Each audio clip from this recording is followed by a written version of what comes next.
자, 신약성경 332페이지 데살로니가 전서 4장 13절에서 18절까지의 말씀을 우리 이 아침 시간에 읽도록 하겠습니다. 데살로니가 전서 4장 13절에서 18절까지의 말씀입니다. 자, 찾으셨으면 우리 13절부터 18절까지 같이 읽습니다. 시작. 형제들아, 자는 자들에 관하여는 너희가 알지 못함을 우리가 원하지 아니하노니 이는 소망 없는 다른 이와 같이 슬퍼하지 않게 하려 함이라. 우리가 예수께서 죽으셨다가 다시 살아나심을 믿을진대 이와 같이 예수 안에서 자는 자들도 하나님이 그와 함께 데리고 오시리라.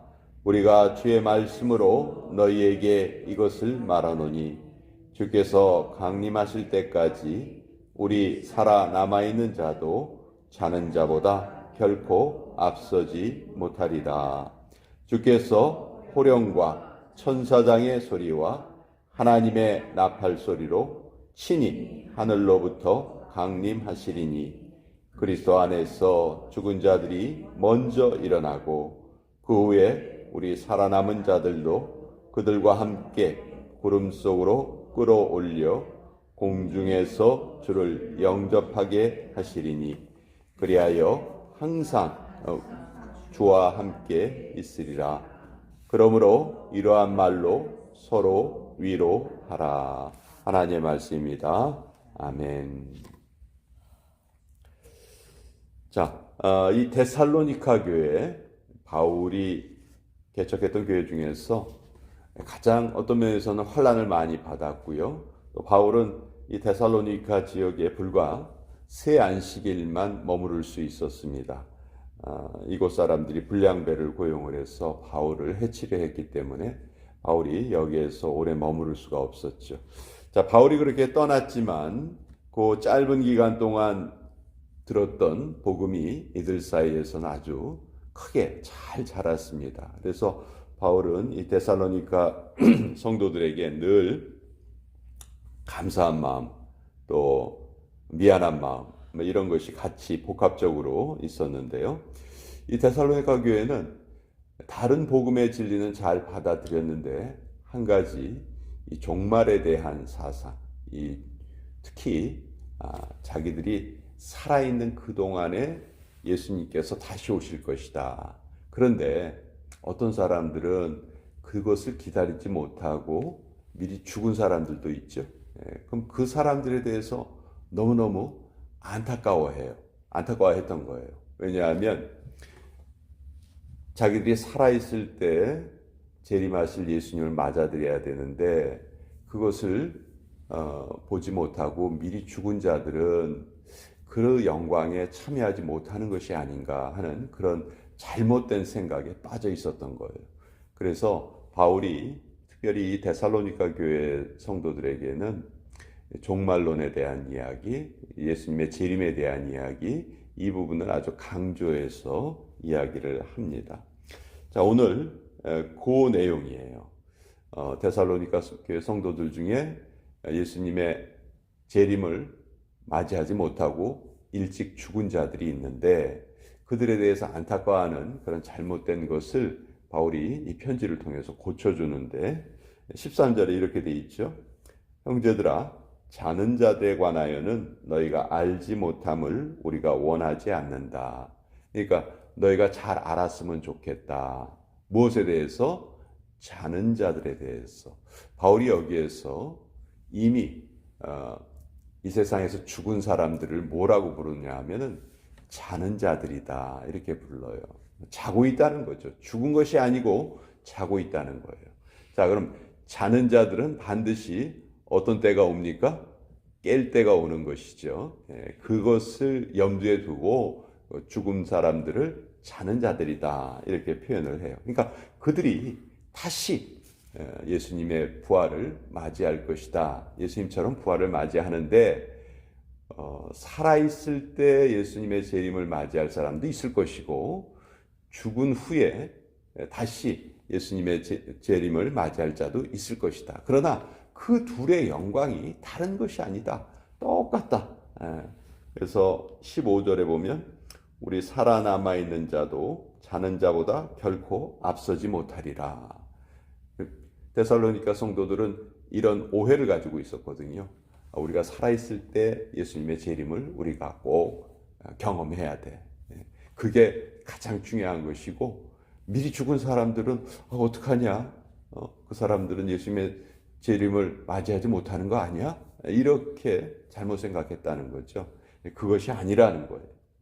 살아있는 자나 죽은 자나 그 영광이 똑같다는 거죠. 오히려 죽은 자들이 예수님의 재림 시에는 먼저 일어난다. 16절에 보시면 주께서 호령과 천사장의 소리와 하나님의 나팔 소리로 친히 하늘로부터 강림하시리니, 예수님의 재림을 말하는 것이죠. 그리스도 안에서 죽은 자들이 먼저 일어나고, 죽은 자들이 먼저 일어나고 그 후에 17절 그 후에 우리 살아남은 자들도 그들과 함께 구름 속으로 끌어올려 공중에서 주를 영접하게 하실 것이다. 여기 이래서 바울이 그들이 잘못 알고 있는 것을 이 편지를 통해서 고쳐주려고 합니다. 자, 사람들이 제일 신앙을 가지고 있지 않은 사람들은 특히 더하지만 제일 두려워하는 것이 죽음이죠. 그렇죠? 죽음에 대해서 제일 두려워합니다. 우리 사람들의 성장이 약 20대 초반까지 성장이 일어난다고 하죠. 그리고 80까지 산다고 가정을 하면 우리 인생의 4분의 3이 죽어가는 과정이에요. 그렇죠? 성장은 4분의 1 정도 하고 나머지는 어떻게 보면 죽어가는 과정이라고 할 수 있죠. 또 올 때는 순서가 있지만 가는 것은 순서가 없다, 이런 말도 있습니다. 언제 하나님께 부르심을 받는다 할지라도 떳떳이 하나님 앞에 설 수 있어야 하겠지요. 제가 어제 한 목사님이 항암 치료 중에 이제 돌아가셨다는 소리를 들었어요. 저희 교회도 오셨던 분입니다. 올랜도에서 오랫동안 목회를 하시고 애틀랜타에 가셔서 또 신학교 교수님으로 활동을 하시고 하셨는데, 갑자기 작년 6월 달인가 암세포가 있다는 판정을 받으셨는데, 열심히 항암 치료도 하시고 수술도 받으시고, 제가 한 4개월 전에 뵀을 때는 많이 좀 몸무게는 좀 줄어들으셨지만 그래도 건강한 모습을 되찾으신 줄 알았는데 좀 안타까운 소리를 어제 들었습니다. 자, 내가 태어난 날 보면요, 나는 울면서 태어났지만 주변 사람들은 다 웃었어요. 그렇죠? 새로운 생명이 탄생하는 거 보고 다 기뻐하고 웃었어요. 근데 우리가 죽을 때 내 주변 사람들은 울지만 나는 어떻게 해야 돼요? 웃으면서 하나님께 돌아갈 수 있어야 합니다. 히틀러가 태어난 날은 지금 유대인들이 가장 싫어하는 날이 되었고요. 히틀러가 죽은 날을 유대인들은 축제일로 지킵니다. 이런 존재가 되면 안 되겠죠. 내가 죽은 날이 축제일이 되고 내가 태어난 날을 사람들이 가장 싫어하고 이런 존재가 되면 절대로 안 되겠죠. 자, 성경은 죽음 이후에 우리의 존재가 어떻게 될 것인가를 말해주는 유일한 책입니다. 우리가 사람이 죽은 후에도 그 이후에 영의 활동이 있을까? 그런 질문을 많이 가지고 있죠. 대부분의 사람들은 죽으면 끝이야 이렇게 생각하지만 성경은 그렇지 않다.